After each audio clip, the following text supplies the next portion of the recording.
इसको कहा जाता है प्रकंपित या लुंठित व्यंजन। प्रकंपित या लुंठित व्यंजन क्या बोलते हैं भाई? जब रा को बोला जाता है ना तो प्रकंपित का मतलब होता है कंपन करना,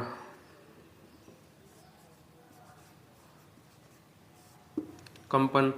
और लुंठित लुंठित का मतलब होता है लौटना, और लौटने के अलावा ऐसे पूरी घूम जाना उस तरीके से, उसको बोला था लुंठित। अब होता क्या है कि हमने सुना है कि भाई राम नाम जब जपते हैं तो राम नाम जपने से हमारे अंदर सकारात्मक ऊर्जा उत्पन्न होती है। तो हम अगर सोचना चाहें या देखना चाहें तो वैज्ञानिक तरीके से एक स्रोत ये भी हो सकता है ऊर्जा उत्पन्न होने का कि भाई जब हम राम नाम बोलेंगे तभी उसमें कंपन होगा, पहले हमारी जीभ में, मुंह में, और लगातार बोलते जाओ बोलते जाओ बोलते जाओ तो वो कंपन बढ़ता जाएगा। आपने देखा है ना मोबाइल होता है, जब मोबाइल अगर वाइब्रेशन मोड पे है, अगर पहली घंटी बजती है थोड़ा सा कंपन होगा, ठीक है, तो थोड़ी जगह हिलेगी, और जैसे जैसे लगातार घंटी बजती जाएगी उस जगह का विस्तार होता जाएगा कंपन के उस क्षेत्र का। पहले कंपन इतनी जगह में, फिर इतना इतना इतना इतना इतना इतना बढ़ता जाएगा, और जिस जगह मोबाइल रखा हुआ है उस जगह अंदर तक घुसता जाएगा कंपन। तो कंपन की ऐसी कुछ प्राकृतिक गुण होते हैं कि जिस जगह है हो रहा है कंपन उसके अंदर तक जाएगा और फैलाव भी पूरे में क्षेत्र में करेगा, जितना हो सकता है उतना बढ़ाता जाएगा अपने फैलाव को। जैसे ही जिम में मोबाइल रखा है और बजेगा भूं भूं भूं, और ऐसे ही बजेगा तो ऐसे बढ़ती जाएगी उसकी कंपन ध्वनि, है ना। तो वो पूरी हमारी बॉडी तक को कंपन करता है, तब हमें पर जाके पता लगता है कि हाँ मोबाइल बज रहा है, किसी का फ़ोन आ रहा है। ऐसे तो होता है। तो ऐसे ही क्या होता है, ये जो रा है वो प्रकंपित होता है या लुंठित होता है, इसमें कंपन पैदा होता है, ठीक है। तो ये होती है वजह, शायद ऐसा पक्का नहीं कह सकते, नहीं शायद ऐसा हो सकता है कि ऐसी कोई वजह हो, ठीक है। अब इसके आगे देखना ये है, तो भाई रा के रूप देख लो आप, अलग अलग रूप कैसे होते हैं। तो एक होता है रैफ,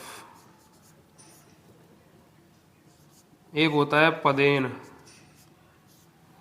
और एक होता है सामान्य। सामान्य में क्या जैसा ये है वैसा है। और चौथा आप मान लो ऊ, और ऊ की मात्रा वाला। कैसे कैसे? रैफ होता है ऐसे करके, पदेन होता है ऐसे करके, सामान्य तो ये है ही है।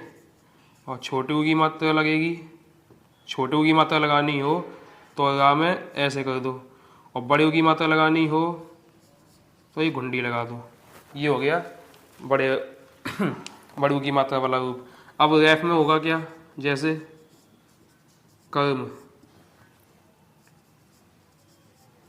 फर्श, हर्ष,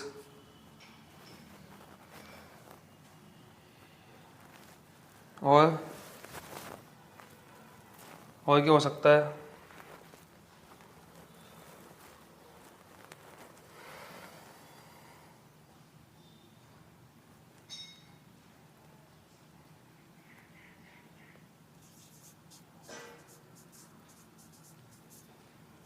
सर्माकर। इसमें होगा क्या? अगर हमें इस रैफ रूप को लिखना है और रैफ रूप को लिखने के लिए हमें किसी एक व्यंजन की सहायता लेनी पड़ेगी, ठीक है, क्योंकि उसी व्यंजन के ऊपर उस रैफ रूप को लिखा जाएगा। अब जिस व्यंजन के ऊपर रैफ रूप को लिखा जा रहा है ना वो व्यंजन पूरा होगा, पहली बात तो, है ना, पूरा होगा। और दूसरा कोई भी मात्रा उसके साथ आ सकती है, उस व्यंजन के साथ, जैसे यहाँ पे है कोई मात्रा यहाँ आ सकती है, कोई मात्रा आ सकती है। अब अगर ऐसा है कि ये व्यंजन अपने आप में पूर्ण रूप में है, इसके साथ कोई मात्रा आ सकती है, कोई भी स्वर आ सकता है, तो फिर इसमें रा का रूप कैसा होगा? इसमें रा आधे रूप में होगा।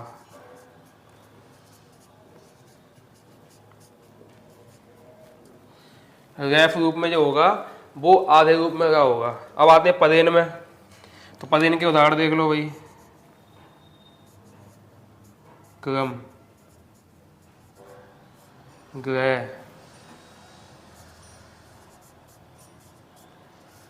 प्रयोग,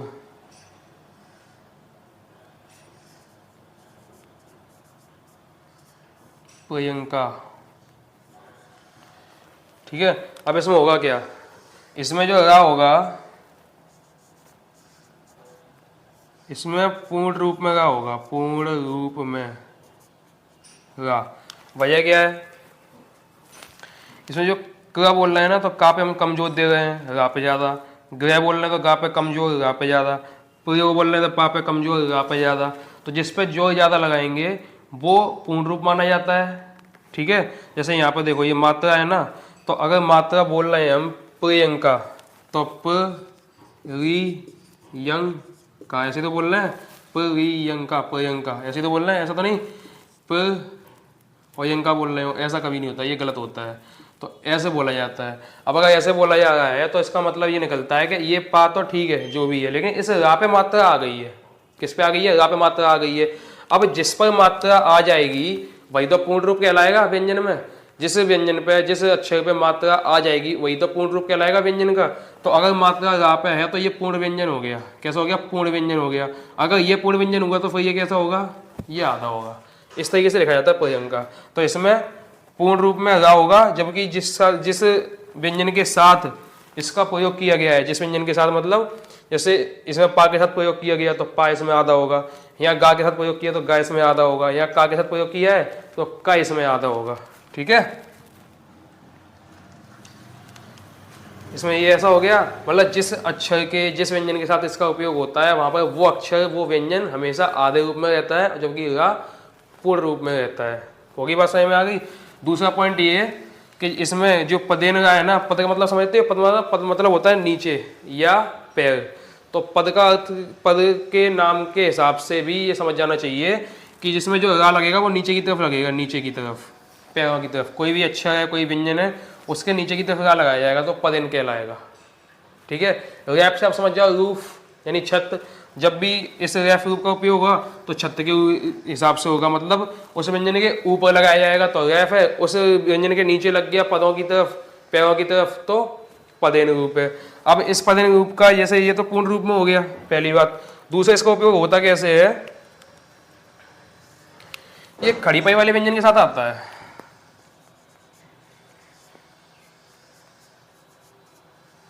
खड़ी पाई वाले व्यंजन के साथ,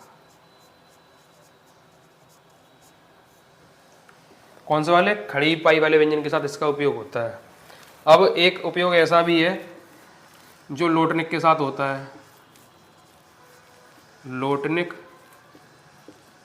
व्यंजन में रा, और कैसा होगा, पूर्ण रूप में। अब ये पूर्ण रूप में कैसा होगा, तो देखो भाई, ट्रैक्टर, ड्रम, ट्रांस, और कौन से होते हैं लोटनिक, ह्रस्व, तो हो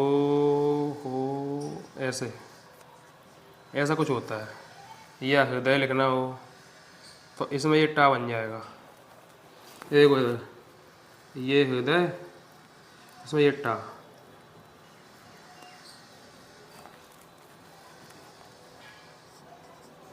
ऐसे प्रयोग होता है लोटनिक में। हमने पढ़ा था हा लोटनिक है हमारा, डा लोटनिक है, टा लोटनिक है, ठा लोटनिक है, पढ़ा था ना, ढा लोटनिक है। तो इन सभी में लोटनिक व्यंजन में जब रा का प्रयोग होता है तो होता पदेन में ही है। कैसा, पदेन रूप। कैसा होगा ये, पदेन रूप। लेकिन पदेन का ध्यान रखना हमेशा, पदेन हमेशा इस तरफ होता है, इस तरफ। तो फिर ये एक और जो दूसरा वाला लगा है ना, ये देखो, ये कहलाता है पदेन, पदेन रा। और ये जो दूसरा लगा है ना, इसे कह लेते हैं हलंत। अब इस हलंत को लिखने का फायदा क्या है, तो इस हलंत से ये पता लगता है कि इसमें टा आधा है, क्योंकि जहाँ जहाँ हलंत होगा वहाँ वहाँ व्यंजन आधा होगा। ये तो होता है, जहाँ जहाँ हलंत होगा वहाँ वहाँ व्यंजन अपने मूल रूप में होगा या आधे रूप में होगा। तो अगर इस ड्रम को, ट्रांस को, ट्रैक्टर को, रस्सों को अलग अलग करेंगे तो मान लो ये ड्रम आसान लगेगा थोड़ा समझाने में, तो ये डा लिया, डा में ये हलंत लगाया, ठीक है, तो इससे क्या हो जाएगा, डा आधा हो गया। अब इसमें ये लगा दिया रैफ रूप, सॉरी पदेन रूप लगा दिया, तो अब होगा क्या, इस डा में दोनों चीज़ें हैं, हलंत भी है और पदेन भी है। अब जब इनको एक साथ लिखा जाएगा इकट्ठा करके, तो कैसे लिखा जाएगा, इकट्ठा करने के लिए हम क्या करते हैं, डा, ये हलंत, ये पदेन, ये बन गया डा, और जोड़ दिया हम, तो बन गया ड्रम। समझिए बातों को। तो पदेन रूप इस तरीके से भी लिखते हैं, मतलब एक तो खड़ी पाई वाले व्यंजन में लिखा जाएगा और दूसरा लोटने के व्यंजन में। और खड़ी पाई वाले व्यंजन कौन से है, देखो का खड़ी पाई, ये बोला था ना, का खड़ी पाई कौन सा है, खड़ी पाई को पार करने वाला व्यंजन का और फा होते हैं।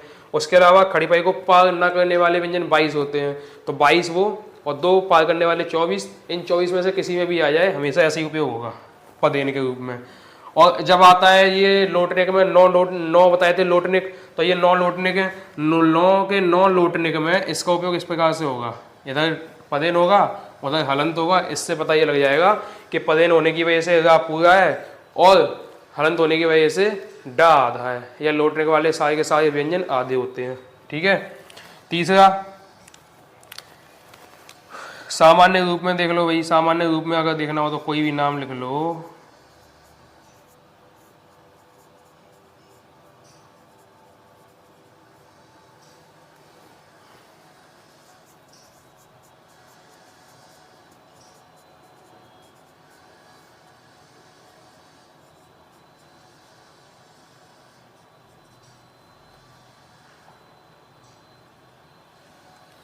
कोई भी नाम लिख लो, बस हो गया।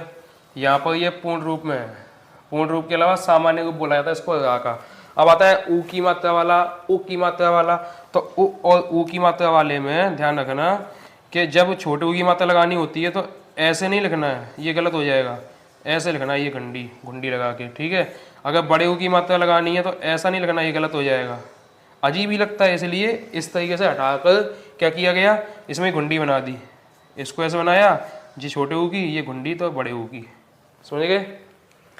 इसके लिए कई सारे एग्जाम्पल आपने देखे ही हैं और कई बार लिखे भी हैं, रूप, रूपा, रूठना, ऐसे कई सारे। अब रूठना में बोलेंगे रुकना, तो रुकना में छोटी ऊ की मात्रा बिना घुंडी वाली, रूठना में बड़ी ऊ की मात्रा घुंडी वाली। समझ गए बातों को।